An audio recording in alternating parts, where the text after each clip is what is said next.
Massaba's in the middle. Wednesday here could seal it. Gassman finds Masaba. Now Bannon with a great ball in. Here's an opportunity. Palmer scores!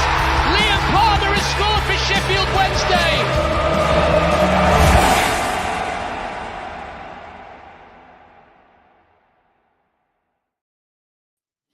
Reading and Sheffield Wednesday, we both play in blue and white. We've both enjoyed seasons in the Premier League in our past, and we both have Asian owners at the helm, namely Dai Yongge and Dejphon Chansiri.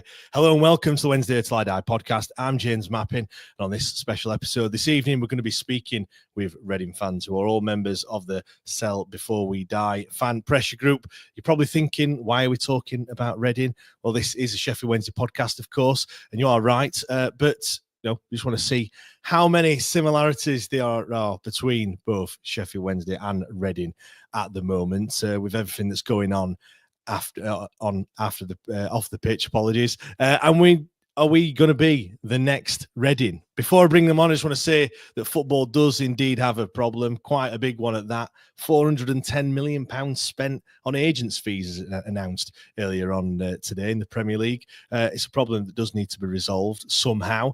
Maybe the regulator is going to be doing some of that. We'll get onto that later on. But also, the situation at Reading is a really sad one, and I do sincerely hope that it can be resolved sooner rather than later. Now, joining me this evening, we've got Ian Morton, we've got Greg Double, and Sarah Turner, all from the Sell Before We Die group. Firstly, before we get underway, I'll kind of direct this to you, Sarah, first. You've no doubt probably seen the situation at Hillsborough that's been playing out. Dejphon Chansiri making the news, making all the headlines for all the wrong reasons at a quite regular basis as well.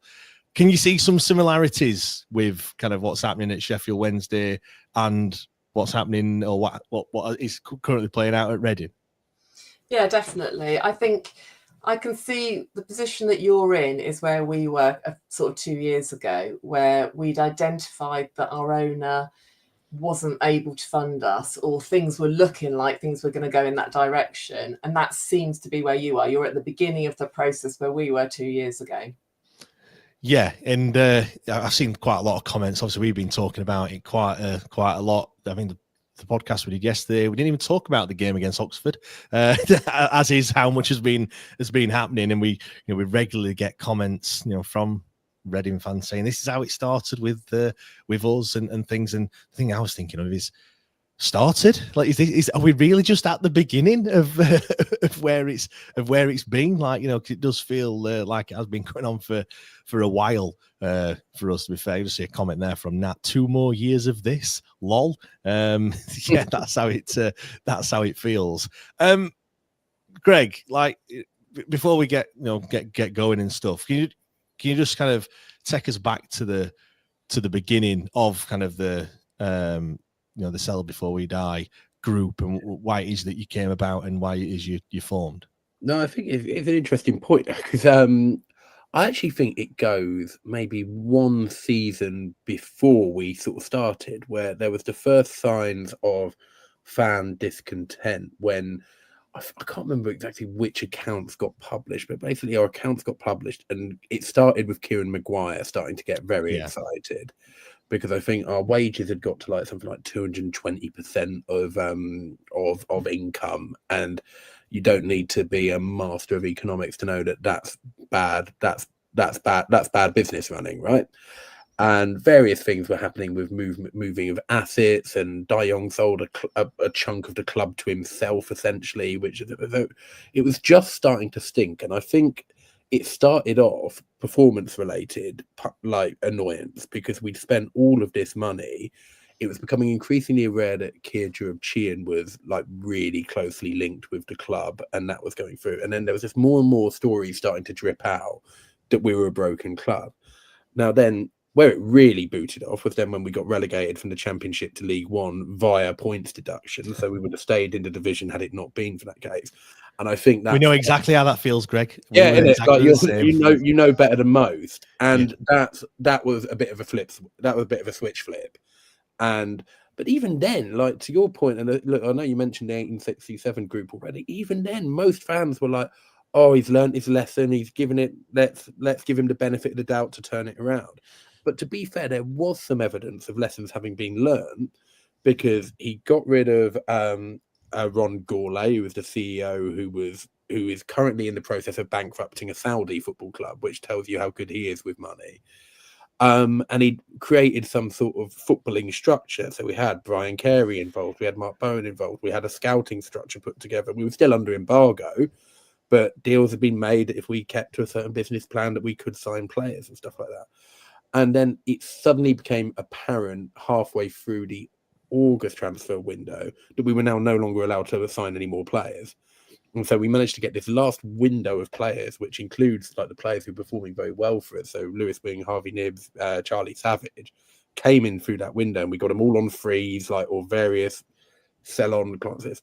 But there was a group of Reading fans, which, to be fair, I wasn't even in the first wave, who were like, no, we're about to get done here. He needs to sell up before we go. And then then I can fast forward a little bit from here, but then it was like the main thing that flipped the switch was points deductions. And that's quite a crystallizing moment for a fan base, because you're suddenly there, like, no one really gives a monkey what's happening on an Excel spreadsheet. You care what's happening on the football pitch. And when you got relegated by a spreadsheet, and then when you're starting a season with Andy Carroll up front in League One, offering to pay for free, essentially, you know that the club's dysfunctional at best and breaking down. And then it accelerated quite quickly, and it soon became abundantly clear that Dai Yongge wasn't just a bit rubbish at this, but was now out of money. And then staff stopped getting paid, and then players stopped getting paid. Then there was, you can go through the whole list, and you just notice little things like the stadium falling apart, and you're just there like, oh, hang on a minute, there's now no money going in. And that's why. And also, he just vanished, which is the other thing, which is probably the biggest difference between Chansiri and Yongge, and why you're still like at the start of this process, is he can still be bothered to piss you off. And I feel that he wrote a statement the other day, didn't he, which was like, "Dear Sheffield Wednesday, I'm terribly sorry." Yeah. We've never had that with Dai Yongge. Even when he first took over, he didn't communicate. He was secretive. So you've got an owner who I think is useless and maybe dangerous and antagonistic.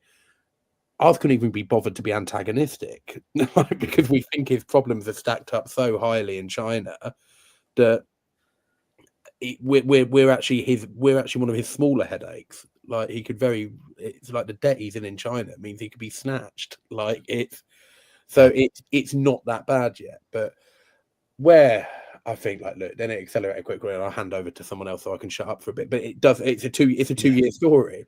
But it gathered pace real quick. But the main So Sarah, how did the group form then? How did that come about, that you decided that you needed to kind of come together and form the Sell Before We Dai group? Well, so I'm part of the Supporters Trust Star, and we tried to kind of get the other groups together. So we started a WhatsApp chat with some of the sort of the podcasts that most of the fans would listen to. So we have quite a small group within Reading. So there's 2 main podcasts. So we had those together, plus a sort of the louder section of the stadium. So we've got representatives from all those groups together to say, we're really unhappy about this. How are you feeling? And tried to get everybody together. And then we looked at what skill set we have within that group and realised we needed to reach out to meet people that weren't within that. So we needed people in PR, which is where Greg and Ian came in. We needed people with just different skills. So we pulled everyone together as well as we could to form a protest group. How did you find that, Sarah? Were everyone quite forthcoming, or was there a bit of pushback from some of the other groups?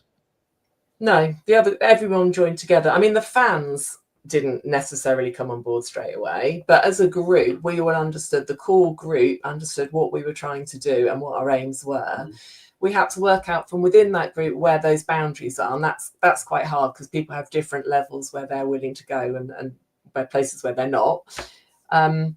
But actually taking the fans with us was one of the harder things, because a lot of the Reading fans didn't think that Dai Yongge was that much of a problem.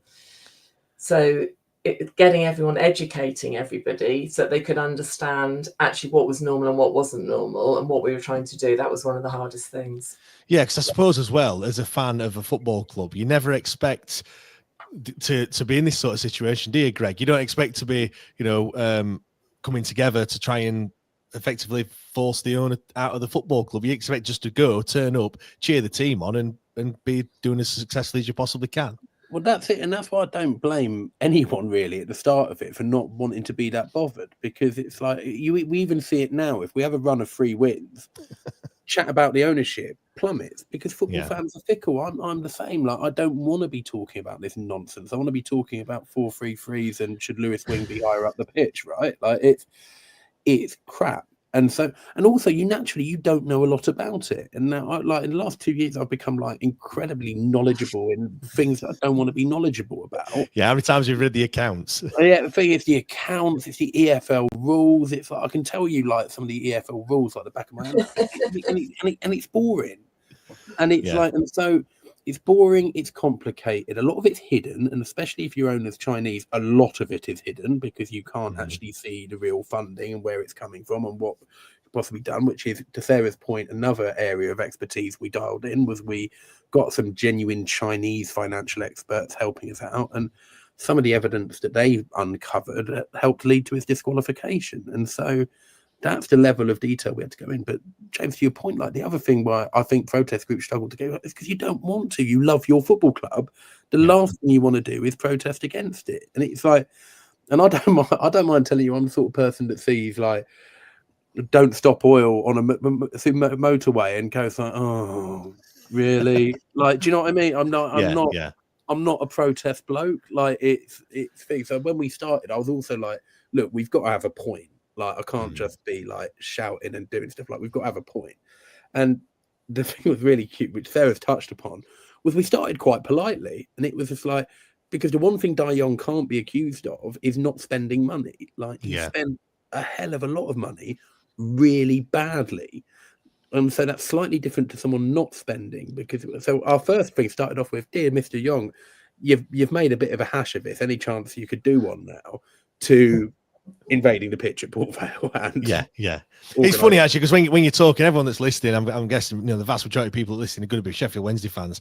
They're going to be thinking, wait a minute, you could just remove Dai Yongge and just replace that with Dejphon Chansiri, and you're literally hearing some of the same things as what we're faced with. Ian, I just want to come to you for a second. Let's go back to when Dai Yongge first came in. The reason why I want to do that is because when Dejphon Chansiri came in, I'm not going to lie, it was great. He was spending money. We were signing players. We got within 90 minutes of the Premier League. Lost to Hull, of course. Then we got to the playoffs the season after, the playoffs in which you got to the final of and lost to said Huddersfield, who beat us. But because a lot of fans go back to, oh well, you weren't whinging when we were signing all these players. You weren't whinging when we signed Jordan Rhodes for £10 million, which was probably one of the worst signings that we've ever made as a football club. And we weren't. We were quite happy with that. Was it similar when Dai Yongge came in? Was everyone happy and quite liked it at the start? I don't know. I mean, I think the problems began before him. That's the thing which we haven't touched on. Is actually it all started when Sir-John Madejski sold to Anton Zigorowicz, and then that's where all the problems began. And fast forward to Dai Yongge.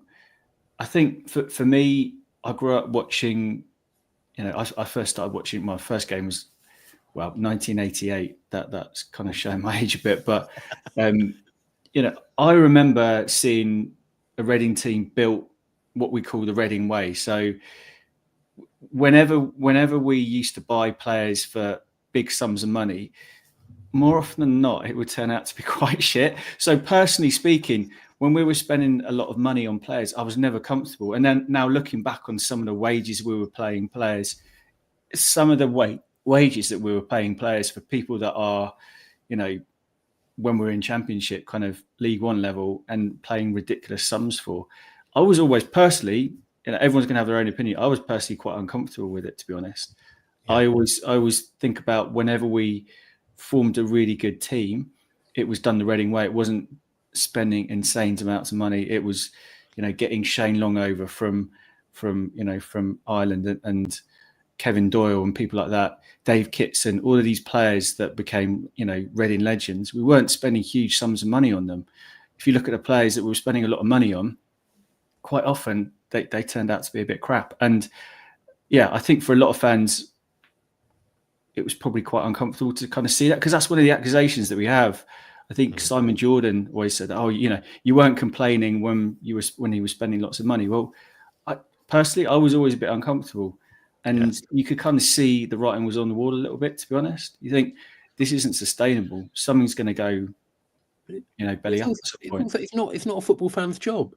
Like, our job is to chant songs and get behind the team. We're not policemen of our owners. Like, it used to winds me up to no end when Simon Jordan makes that. Well, you weren't complaining that. Of course we weren't, because everyone else was spending loads of money, because everyone else is trying to shoot for the Premier League like me.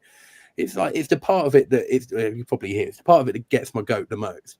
Some people, well, you weren't complaining when you were spending loads of money. Well, no, of course we weren't, because that was for the EFL to regulate that and to keep an eye on it and to give the extra financial checks they were going to put in when they let him in 2017 in the first place. It's not our job.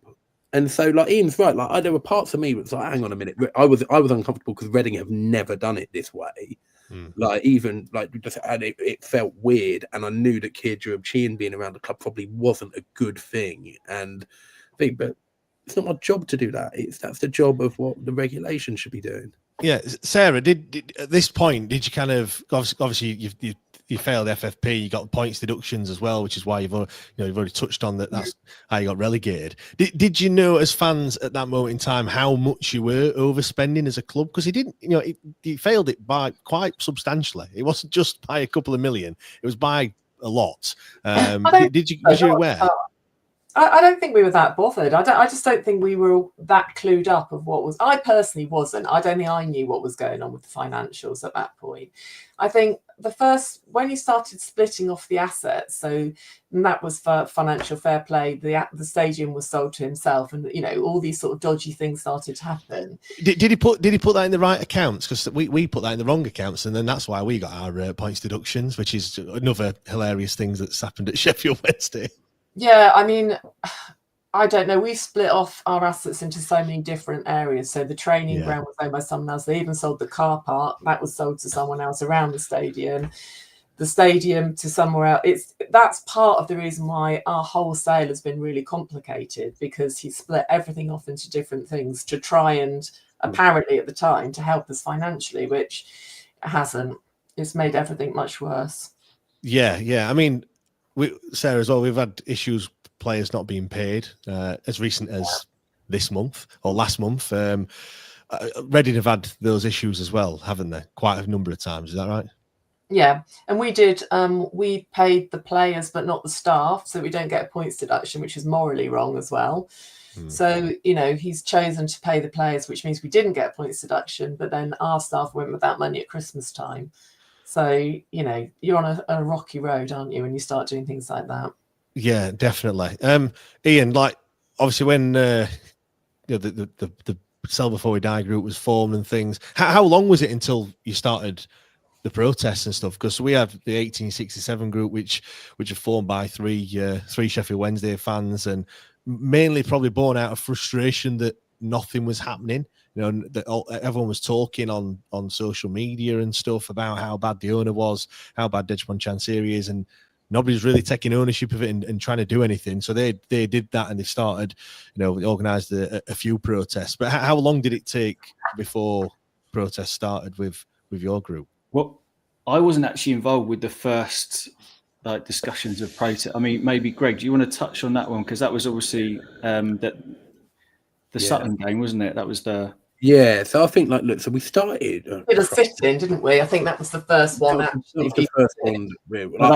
I think for the sake of education, it's worth pointing out the one that we bottled, basically, which was we were just like, right, we were going to do a protest at Sutton United for a pre-season friendly, and truthfully, I was like, this is dumb. Why? This is silly, and it was going to be Ruben Sellers' first game, and it was just sort of so. I remember at the time being like, I just think this is stupid. You don't want his first game to be, and the idea was that we were going to throw a load of socks onto the pitch to disrupt it, and they're in front of a capacity crowd of about 10 with 0 camera footage. and on It Ruben was Sellers. kind of pull your socks up, wasn't it? Yeah. And It was just like, and truthfully, like, so we had the bit that I do feel we were quite professional is like we were quite clear on the first thing we needed to do was to raise awareness. So there was 3 sort of stages, which was awareness, engagement, action. And awareness is let people know what the hell's going on and keep it in the spotlight, because if we can keep it in the spotlight, we can get. And the engagement is basically getting people that aren't Reading fans to get involved, but also Reading fans too. And so that's when you get the protests coming in. And action is tangible change and stuff happening. And so we were staggered in there. And so we did a sit-in protest that was actually all right. Like, that was first game of the season. I think Dai Yongge was in the crowd, wasn't he? I think, I think he got photoed, didn't he? I think that was the last. He got photoed looking a bit bemused as about 200 Reading fans smashed the chairs, which was like, it's one of the things. Like, I'm a bit like I was a bit sissy around a sit-in, because I'm just a bit like, well, everyone's gonna go. Like, if this is me being a PR person, I'm just like, congratulations, it will make you feel a bit better, but no one's seeing that. No one's, because people have literally left, and then we got a bit better at it. And then we started, and what we actually did, which I think really helped us, was in June and July, we actually got ourselves together and then August, and we started concentrating on some like real tangible things. So I think it was October that we went, right, actually, let's do something grown up just to prove to people. Let's like lay off the PR stunts for a bit and just do some tangible stuff. So the first thing we tried to do was try and make the stadium an asset of community value. So that's known as an ACV, which means it just gives you a layer of protection, basically. And it says that this stadium must be used for a football club, and we as the supporters trust would get first option to buy it. I think I'm right in saying that the Sheffield Wednesday Trust have also done that as well. So that's I don't know whether that was off the back of what you guys have done, because obviously we're in the same situation where the club don't own it's a decent line of defence. And what it can do, like, look, I don't Sarah might be different, but I haven't got 25 mil sat under my mattress should I need to. But it does give us a stay of execution if someone tried to strip the stadium and get it out. And it means that, look, we could say, like, look, we've got first refusal. We could, in theory, attract an investor to be like, come on, buy the stadium, or fund us to buy the stadium. And that, if you speak to Crystal Palace fans, they will always speak about making sure they had Selhurst Park as a really good protection against them being liquidated, basically. And you also got the local council to write us a legal letter to say they wouldn't give anyone permission to build houses on it. That's right, yeah. So we got that in writing from them too. So that was another bit of backup for us, that even if the worst happened, he tried to get rid of the stadium, it wouldn't be worth it for anybody. Yeah, it all started to come together really well, actually. I think, once we started gathering momentum, I think we became a bit of a, blowing our own trumpet here, but, it became quite a slip operation, I think, particularly at the beginning. And, I think, as Greg said, we decided to have a march from the town centre to the stadium. That made a big difference, because that brought a lot of people with us. We had a really great turnout. We weren't sure. We were a bit nervous on the day, like, are we going to have like 50 people with us? And we had a ton of people. It optically looked really good. That's when the media, I think we had a bit of pickup before them, but that's when the media really started to kind of pay attention. We had a couple of national journalists there on the day. And then once the journalists start writing about you, because it's really tough to get journalists for national newspapers to write about a League One club. And it took a lot of effort to kind of really engage the journalists. And I think once the journalists started engaging, that's when the momentum started there as well. So we started getting, the Eye, the Daily Mail, the Telegraph, and so on. All of these national newspapers would have journalists that started to show more and more interest. Henry Winter as well. Yeah, we've had Henry Winter fairly recently. Actually, he's kind of waded in on the whole situation quite recently. We're quite regularly on the Price of Football podcast as well, which is a podcast that you don't really need to be on. Reading, I'm sure, I've been on there many times. Yeah. Oh, look, I'm sick of that podcast. And normally, when you're a smaller club, you're like, yay, someone's talking about us. Oh, it's fucking Kieran Maguire again. Yeah, we were on twice in a week last week. So, but you're well on your way. Get the exactly. Get the 1867 fired up. You'll be up. But no, it sucks. The other thing, like, where we got savvy, and like, look, if this is a learn how to protest bit, we got savvier on timing it with one, when the Premier League was quiet, and two, when we knew we were going to be televised. So I think we got Eastleigh in the FA Cup away, and we had a big debate around one of the times I think it was probably the protest we went into, announced, and the fans were like majority against us. And that was before it happened. And that was like, you shouldn't do that to Eastleigh. It's like a big day for them. It's like, you shouldn't do it. And like, I think it scraped past even when we had a vote on Sell Before We Die on it. But I was pretty gung ho on it. Like, no, if we're on TV, we're doing it. And I was really anti. Yeah, I think it was like, we're a broad church, but it was go for the TV. The TV will justify it. And then what we did, which I'm really proud of, is we briefed Sam Matterface to within an inch of his life on the Thursday and Friday. Where it's just like, this is literally what's happening. This is why we're doing it. This is what we're doing. And we wrote a letter of apology to Eastleigh ahead of time. And we're just like, look, sorry, but we're doing this. And so they weren't too bothered either, and they beat us 2-1. So like everyone's a winner. It was key to a good protest: get dicked by the opposition, and then no one could be annoyed at you. And Sam Matterface delivered a 2-minute monologue that was basically every key message we could have possibly asked for, like going through, which then set Ian Wright off, which then set Gary Neville off, which then set the bit I look back on with the most pride is like literally anyone that matters in football punditry has spoken on Reading, and I feel very proud that that's something we were able to engineer. And Sarah, was there much pushback? I know you said you didn't quite like that idea, but we see it now. Even we had a protest at the weekend that the trust have kind of come on board, and they organised everyone to turn the back on Dejpon Chansiri. So on 10 minutes, a large number of fans stood up and did exactly that and turned the back on them. But there was still a lot of people saying, what is the point of this? In the past we've had. It's not the right time. He might stop, coming up to January transfer window. We need to sign players. He might not sign anyone. If it's in the summer, it's a fresh start. It's a new season. All these, there's always excuses why people don't want to do his protests. Was that similar with you guys as well? Yeah, constantly. And I think the one thing that we've learned through all the protests we've done is that some you'll be really comfortable with and some you won't. We've all got our different boundaries, and you just have to try and find things that different people can fit in with. So we've done things like clown days, which sounds really stupid, but the kids loved it. People could dress up. So, you're then touching a different group. The families could get involved with that one. So we've tried to find protests that fit different groups. You're never going to find one that everybody loves. But it's just going along with it and getting it publicised, getting people to see what you're doing. I didn't want to do that Eastie one for the reasons that Greg said. I thought, it's the big day out. It's the FA Cup. I love the FA Cup, but it was brilliant. And on the day, it was entirely the right thing to do. Yeah. So, they were right and I was wrong on that one. So what's your relationship like with the EFL and people like FSA and the EFL and stuff like that? What's your relationship like? They've been brilliant. I mean, the FSA, I probably speak to our rep at least twice a week. They are absolutely fantastic. They will listen to any idea that you come up with. They will tell you the ins and outs, what you need to consider. When we were doing a march, they were telling us about the health and safety. They offer legal advice. They are brilliant. The EFL, I mean, it's controversial, but they've been really helpful. Yeah. So if you ask any Reading fan, they will tell you they've not been helpful, but actually helping you to understand what the regulations are and what their limitations are and opening the communication. They are always up for a phone call. They will explain every decision they make. They will let you argue with them.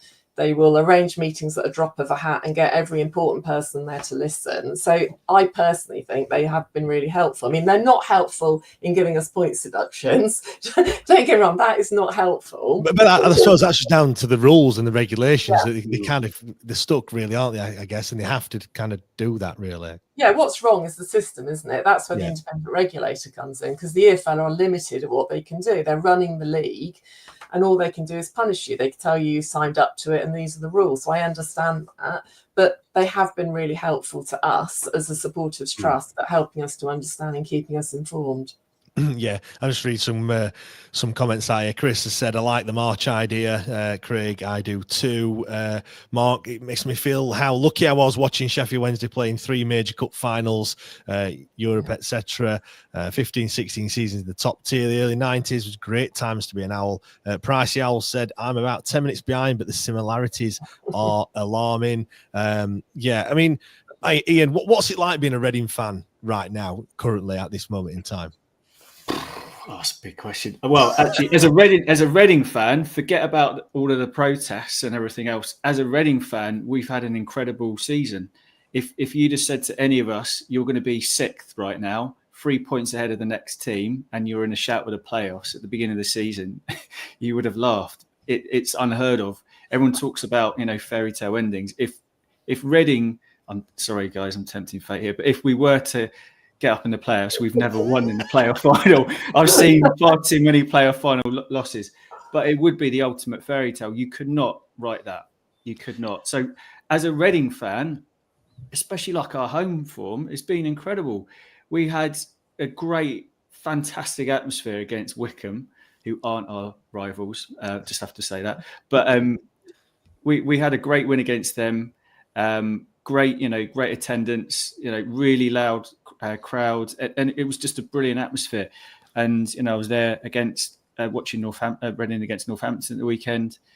I'm just enjoying going to the game. So just as a Reading fan, I'm actually quite enjoying it. I could really. Do you think all this has kind of brought everyone together though as fans here? Yeah, Do you think it has. Yeah, definitely. And you know what? I've been, Greg was saying he's never done protests before. I've done a lot of protests and all that kind of stuff. That is, that's in my blood. Ruddy loves a protest. When I feel really strongly about something, when I feel like there's an injustice and something wrong, and wanting to make it right, I get involved. I won't go into all of the protests I've done, but I've done a fair few over the years, and I think because I saw something that I thought was wrong. And something happened to something that I really love, and I just had to get involved. So I reached out to the guys. I was really happy that Sell Before We Dai had been created, and there was something to kind of channel that frustration through. But it's not easy, and I think the 1867 lot that they know it's tough to kind of bring people with you sometimes, because it took a lot for people to come with us. At the beginning, you had like sneery comments, for example, from certain people. I'm not going to name who, but I know 1 or 2 people that came round and said, basically, yeah, we were wrong, you were right. And we weren't doing it for that reason, but we took a fair bit of criticism, and it kind of fell apart as we went on. And I think it definitely brought people together. And I think as a group, for example, I'm so proud of what we've achieved as a group. I'm so proud to call these people my friends as well, because we really kind of it's not been easy, but I think if you look at other protest groups, they can splinter, whereas we've kind of, even though there have been certain actions that we don't all agree with, we're still there as a group. Yeah, Greg, there's one here from James that says it's surprising it's brought fans together when ours feel more divided than ever. I suppose Ian touched on it a bit there, but was there points where you thought about stopping doing what you were doing, or have you always been that strong that you've just kind of ploughed through?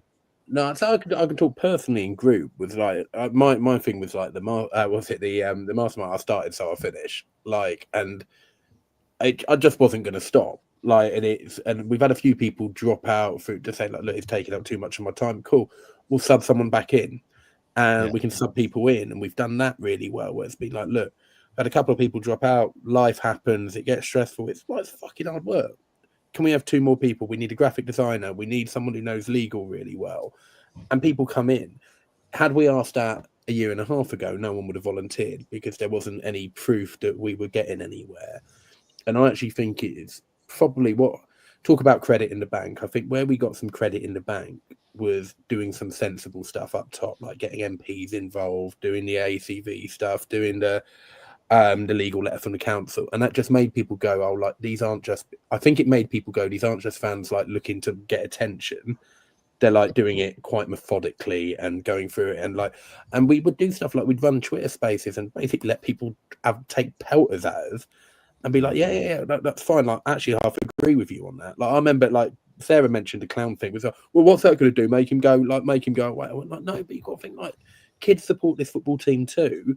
Yeah, and it's like I talk about making sure we represent Stone Island and River Island, and it's like if you've got a dad who's going to come through, like he's going to want to get his kid dressed up as Deadpool and link it to a Wrexham protest and like, where's our hero? And that's accessible for them.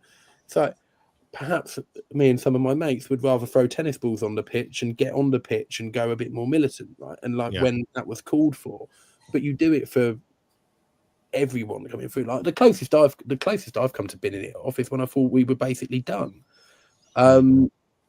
Or when, and we're kind of in this period now, or when I'm just like, well, our job is sort of done. I think it was to raise awareness about it. It's now over. I can't get in there and wrestle a pen off Dai Yongge and make him sign a contract. But I feel like we always struggled a little bit when we were in periods of exclusivity, because as far as we're concerned, well, the club is now being sold. Like, so let's shut up. And that's when we'd get the most pelters from fans. Like, oh, Sell Before We Die have gone quiet again. It's like, what do you want me to like? What do you want us to do? Like, do the contract. Yeah. Like, also, the accusation that we're going to put off buyers, we've had that quite a bit. Yeah, I mean that's won't buy the club because of what you're doing. We've had to cope with that. That's the bit that understand. If you don't want to buy a football club because they've got a passionate fan base, you don't want to buy a football club.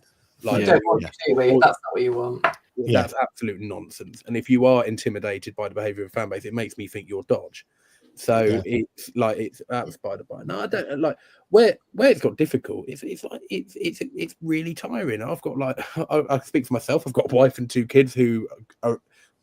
The two kids aren't too bothered. The wife is occasionally furious. Like I'm gonna. Like, she goes like, "You've already got one job. Like you don't need to be doing this." And it's like it's also. But the thing is, I don't like talking about the stress of it all because it's stressful to every single Reading fan. It's just like there's no difference. It's like every Reading fan is finding it really stressful. I find it a little bit Crimea River when we start talking about how hard it's been. It's been hard for every Reading fan that's like gives the monkeys about the club. So that's like we're just literally writing some letters. Sarah, what's the current situation like then for people that don't know currently at Reading? So my understanding is that EFL have stepped in and they've ordered Dai Yongge to sell the club by a certain deadline, but what can you expand on? So Dai Yongge's been disqualified as an owner. So he was given, I think it was 2 weeks. So now we've got to the 22nd of April. He's had an extension to try and he has to sell the club by that point, or we risk being liquidated, basically. But we have now got another person that we are in advanced talks with. So they've got to agree on a price to sell Reading Football Club and kind of for Dai Yongge to move away. I mean, you say about liquidated, and that would mean what? That Reading are no longer a football club, or because in a normal way it would be going to administration, but because that would mean the owner funding it, Dai Yongge would not fund an administration because he hasn't got any money. I mean, he probably isn't able to do that. So not that we feel sorry for him, but the chances are, if it came to that, it would be a liquidation. But we're quite confident that there are people around that want to buy us, and we're just hoping that's going to go through by then. We're quite positive. I mean, that is only just over a week, but we're all sitting here feeling like things are going to be okay, and we're talking about next season. So, and do you feel as a group you've been successful in kind of getting to this point? It kind of, I suppose, just raising awareness about the whole situation. Has that really helped? There's different bits where you think successful. Like, do I think Sell Before We Die are going to be responsible for the club being sold? No. Like, do I think that we are responsible for stopping our training ground from being sold to Rob Coig? Yes. Do I think we have shone a spotlight on football's ownership problem in a way that I don't think others have? Like, yeah, I'll grant us that. And I think we've helped raise the plight of clubs like Reading when there is a cultural obsession with the Premier League. And I think that's the bit that I think we're not above our station, but I think that's where we've been effective. There's been a couple of actions which we can directly say, because of Sell Before We Died, that didn't happen. Because of Sell Before We Died, people know a little bit more. But my thing is the bit that I'm obsessed with is making it bigger than Reading, and it's a sort of and that's why. And this sounds a bit. It doesn't sound quite right. It's why I was kind of like when Sheffield Wednesday started having the problems. You're historically a much bigger club than us. You will attract more media attention straight off the bat than Reading will, and that's good because it does need to be said. And my frustration is when people say that, oh, it's not a Premier League problem. This is, it's like, of course it's a Premier League problem. It's like you've got Aston Villa and Nottingham Forest, who basically Nottingham Forest took a points deduction to spend enough money to stay into the Premier League. If Aston Villa hadn't been promoted when they were, they might have gone down. They had to go up that year. Otherwise, they would have been in big financial doo-doo. Now, again, I expected Club of Villa status would have been found another buyer and all the rest of it, but they were in big trouble if they hadn't got promoted.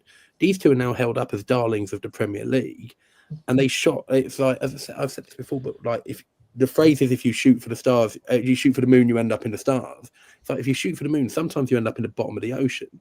And that's what's happening with Reading, and that's what could happen with Sheffield Wednesday. It's because you spent too much gunning at the Premier League. I know you've just seen that 3 teams who've gone up, who went up in a ridiculously dominant fashion in last year's championship, are now about to come smacking straight back down because the financial inequality between those two is ludicrous. But the reward for the Premier League causes people to go nuts and spend mental money to get there. Yeah, I was going to talk about kind of what you suggest we do, but you've kind of touching on football on a wider scale, so we'll carry on that theme. Ian, there is a big problem, isn't there, with football at the moment, namely kind of what Greg's been saying there. And, the Premier League is such a a big carrot to kind of try and get that. People or clubs will actually spend far more money than what they have, and kind of spend over the means, won't they, really, to try and get there? Yeah, and it's put things into perspective for me, because I just want a club, full stop. I just want a club that exists. I think about the Premier League, but actually that's not even relevant right now in Reading's world. First of all, League One is actually great fun. I love going to the grounds, like for example, the Northamptons. The Stevenage grounds. They've got a charm to them, and I'm really enjoying League One at the moment. I know that might sound like a stupid thing to say, but I'm just enjoying going to those grounds. I'm not thinking about the Premier League. I'm not thinking about the Championship. That would be great, but the Championship is a great division. For me, it's not about aiming to get into the Premier League. Okay, would I love to be in the Premier League one day? Yes, it would be great, but for me, it's about perspective. I think it's just it's put things into perspective for me about just having a club, full stop, being able to support a club that I love and going to the games. That's more of a priority for me. And I think, yes, there's a lot of focus on the Premier League. Take our rivals, Swindon. That they going through all kinds of trouble as well themselves, and that's another thing. You want your rivals to be in existence. So for us, it's really sad what's happening with Swindon Town. Okay, on the pitch, we won't be so polite to each other, but at the moment, seeing what they're going through, it's genuinely really sad. We want them to get through. We want them to get rid of their owner so they can move on as well. Morecambe have been up for sale for 900 days. Yeah, nobody, you don't hear about that. You just hear about, financial fair play rules in Manchester City. There's 92 clubs in the league. There's so much more to it than the Premier League. Yeah, exactly. Yeah. Sticking with you then, Ian, because you self-confessed like a good protest. We've had protest groups form. Staged a tennis ball protest. We've held leaflets up before the game. We had the big van that drove around with the big TV sign on the side of it. Had a march before a game. I mean, eventually the 1867 group have stopped just because of the abuse that they got, actual physical abuse, whilst handing leaflets out and things. You know, obviously we've had the trust that have come forward now who've staged a protest just this weekend, just gone. But what do you suggest that as a fan base we would do next, kind of thing? I don't just mean in the short term, like literally next weekend, but just kind of on a broader scale. What would you suggest? I mean, first of all, you've got a load of people in Sell Before We Dai who would be more than happy to speak to Wednesday fans about that. Just first up, if you ever want to kind of kick about ideas, more than happy to do that. But I suppose like what's like the big, what's like, I don't want specific examples. I suppose like what have you found like the idea behind protesting to do? Because I feel like some fans don't understand what a protest is. Quite a lot of people said, what's standing up and turning around going to do? Oh, is Chansiri on Monday going to say, oh, that's it now? Yeah. A few people have turned around, I'm going to sell the club. No, it's not. But just kind of from your experience, you just got to have a nice array of campaign activities that people can, at least one group of fans can buy into. So we've touched on something like the Eastleigh game where we threw fake money onto the pitch and got that stopped, and then and that worked out really well, but it could have gone the other way. But then you've also got some of the more light-hearted things. So it's just about finding enough things that you can put on that any kind of fan would be able to engage with. So people who want to go to that extent, like Eastleigh, then they can do that. But then you've also got like the Clown Day, for example, or the march was very inclusive as well. The march was a really, really good idea. Working with your local MPs, really building that relationship. I mean, I could name all of them have been really supportive. The one I'm thinking of most recently was Yuan Yang, who launched a petition for us, and she's just new into Parliament and really hungry to get her teeth into this issue, and she's been a great support. So kind of building those relationships as well, building the relationships with the local council. We spoke about that. It's just getting all of those kind of relationships sorted. Pulling the different fan groups together has worked really well. So I think, anything to add to that, Greg? I think just to tie it up neatly in a bow, I've been an interested spectator of the 1867 group, because I was like, I hope this isn't me speaking out of turn. Where I think they went wrong was they went in stadium too militant, like too quickly, basically. And you've got to bring the fans on the journey with you. And so I think for me, just to step in there, I think for me what happened was they focused their attention too much on the people that were against them, rather than focusing all the attention on people that are either for or on the fence. And I think when you get into that, you get into kind of arguments which are just a bit pointless, really. If people are that against you, no matter what you say, it's not really going to change a great deal. You just need to kind of win them over. They're going to come along kind of 2, 3, 4 protests down the line when they realize that they're now a minority rather than the majority. And I think that's what went wrong. You have to focus your attention on people that are with you, and they're mainly like the ones that are silent. They'll come forward, but quite a lot of a protest by its own nature it's not it's supposed to cause not division, but it's supposed to cause disruption, and that's its nature. And it is quite it's not a normal thing to do, is it? So you have to the people that are against it will shout the loudest, won't they? I think it's a really astute point, and we made a point really early on, especially when we were getting pelters early on, was like, do not pelt back. It's just sort of like there's no point. And funny enough, you mentioned that. The other point I was going to make was like a couple of the 1867, I've seen them get into arguments, and it's just like, don't get into arguments. It's like, I think that's born out of the passion though as well. Yeah, passion for the football club. Of course, you're going to get passion back. Because like if you go in passion for passion, you're going to get it. It's just like you've got to, like, you can't have those arguments. Again, something I'm quite proud of is some of our harshest critics became some of our biggest supporters, because you've just got to do some stuff. Like, don't get bogged down in getting into arguments. Just do some stuff, prove people that you get, and then even if they don't agree with you, it's like you're at least being real, and you can at least point to some things that you've done and say, like, look, I'm not doing this for the sake of it. We're trying to do it properly. And to Sarah's point around Broadchurch, it's Broadchurch protest. I'm never going to get Sarah Turner wearing a Stone Island like in the middle of the stadium. I would pay good money. One day. It's not going to happen. What I can get Sarah Turner to do is to manage the EFL to be like lovely to us. And Sarah and I disagree slightly on how helpful the EFL have been, but like they have. But I think that's a great point, though, Greg. That you're not, as a group, you're not all aligned in everything. No. You've got all your different beliefs, you've got all your different strengths, weaknesses, and what have you. But you've kind of come together and doing it for the same common goal. Yeah, but that's got to be welcomed as well, though. I think that's got to be. I think I see that as a welcome thing. Because you don't want to be in a what's echo chamber. Yeah, that's it. Otherwise, that's the real issue. I do also. Sorry to cut you off there. Can I just? I'm just going to say one thing. I hope I'm wrong here, but it almost feels like where you guys are now. That was us. As we were saying.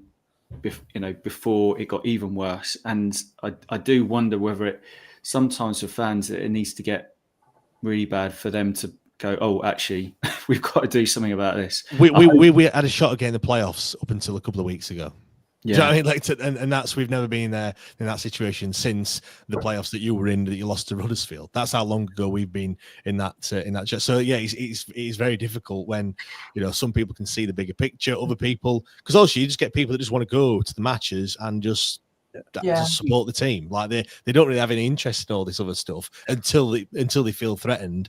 That really bad. Yeah, countless points deductions, 3 seasons in a row. Countless points deductions, staff not being paid, players not being paid.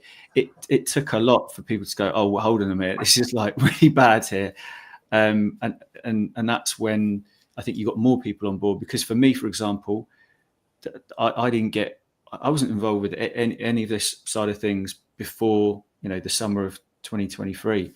It was only when it got really bad that more people kind of said, okay, yeah, we've got to do something about this. We've got to get on board. Sarah, if you could go back and do anything different, would there be anything that you would do differently at all? I think we made it clear from the beginning that we weren't going to tell fans how to protest. So you do you is kind of what we said. This is what we're organising, and you're either with us or you don't have to. So we made it very clear. We never judged other fans because you can't. Everybody is a fan. Everyone is passionate, and everyone loves the club. And I think you have to remember and respect everyone else's opinion within that group. So like we said, even within Sell Before We Dai, we're very different in what we think is right and wrong and the right way forward. And it's keeping that level of respect for everybody else. So I think we kind of got that really right, that we can agree that we don't agree. Yeah. And just not worrying when everyone isn't with you. Just keep going and try and get everybody on board by really good communication from what you're doing as a group. Yeah, Greg, like before we kind of wrap things up and stuff, kind of on football as a wider scale, at the very top, we touched on the regulator and things like that. How I'm sure you've been keeping a beady eye on all the things that have been going off on there. What's your take on it all? And do you think that it'll be a good thing if it gets passed and comes in? It depends what version of it comes through. Like I said, as a part of this project, we've ended up like contributing. It's a bit lofty, but we've been consulted on it and said, like, look, what would you have? What do you have? There's parts of it I really like. There's parts of it I really don't like. And as a general rule, I don't like government involved. I don't like a lot of government involving. It would have to be a very independent regulatory panel, like of proper. And I actually don't want it to be football people. I think it should be money people who can objectively look at it and go at it accordingly. So I really like the idea of licensing, you have a license to be a football club owner, and that license can be stripped, and that is separate from the football club getting punished. Like my main thing is stop punishing football club and fans and strengthen the means to punish owners. Yeah, because we're the biggest loser in all this, aren't we? The fans. Yeah, the fans are the ones that lose out. Especially when your owner has vanished and doesn't care anymore and is gone. And I think I think Bradford City are quite a nice example of this, or Blackburn even are a good example of this, where like the club's not in dire financial straits, but the owner's gone missing. And that's in many ways worse than what you've got with Chansiri. Like I will always say to Sheffield Wednesday fans, at least yours can be bothered to be an arsehole. Whereas ours like is nowhere to be seen. And that makes it really hard. We where we struggled for a long time was Dai Yongge stopped existing. How the hell do you protest against a man who's vanished? Yeah. And so that's why we started targeting the EFL more, because they're a bit more sensitive and we can get a bit more purchase and you can build pressure on them. So regulator wise, I'm interested in, but parts of it, like there's parts of it which they're trying to put I'm being briefly boring. They're trying to put a lot of financial burden onto football clubs. And I don't think that's the right thing to do. Like, I don't think you should be paying for your own regulation in general, because I think that sets up a gnarly thing. But something needs to change, right? Like, I think we can all agree that football is broken. And helpfully, the Premier League being boring this year has widened that dialogue a little bit. People are looking at the 3 clubs about to get relegated, who've been relegated since about February. And they're realizing that, perhaps there's something a bit off here with the money gap that's going on. And like we touched on, we've done so many different protests. I forgot about this. One of the best protests we did was we took wasn't even a protest, it was more of a message delivery. We took an ad van round Wembley for an England game, showing all the players from the EFL that had contributed to this England squad, and it was lots. And they'd either been on loan or they'd been at a smaller club and come through. It's like the EFL develops world-class talent, and if you can't protect that, and I'm actually sometimes more worried about American influence in the game than I am like Asian influence in the game, because the Americans are the sort that would take away relegation. They're the sort that would close up the shop. Like, that's the thing to be really worried about, in that so many of the top money clubs now have big American influence who would shut it off, as they do in the NFL and the MLB. It's like, you don't talk about NFL 2, you don't talk about MLB 2. It's like, I'd be a bit nervous about that. But it's a long way of saying, like, yes, I'm up for a regulator, but only when I've seen all parts of it. There's definitely bits that are sexier than others, and there's other bits that I've been on. I think it's a kind of work in progress as well, isn't it? You know, something's got to come in and then kind of see, it needs to evolve, doesn't it, really, I guess. I was going to, before we do wrap up, I'm going to ask you all kind of, if you could pick kind of the next owner, not a person, is like a name, but kind of the next owner of Reading, what kind of qualities do they need to have, really? So I'll start with you, Sarah. I'll go to Greg and then finish off with Ian. I mean, the idea would be someone with a local connection, wouldn't it? So somebody that has some love of Reading or Berkshire, or some connection, so is emotionally involved as well. What about you, Greg? A Reading-born Saudi billionaire. No.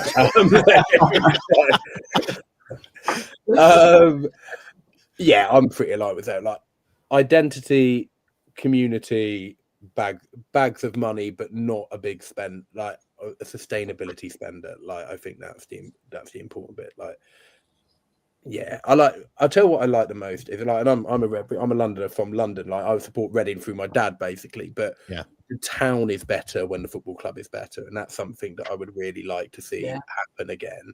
Where John Medeski is basically everyone's ideal owner if he hadn't been quite so tight at certain points. Yeah, it creates a buzz, doesn't it, Greg? Yeah, that you want around the city. I guarantee you will have seen it when, like, even when that other team in Sheffield have been in the Premier League, like, the city will come to life, right? And yeah, I think that's something. If you'd asked me the question that you asked Sarah about regret, that's the regret I have, that I wish we'd done more with the Reading as a town to support the club more. And I've got some big businesses HQ'd and we just missed it. But yeah, Prince William, if he was a Reading fan, would be ideal.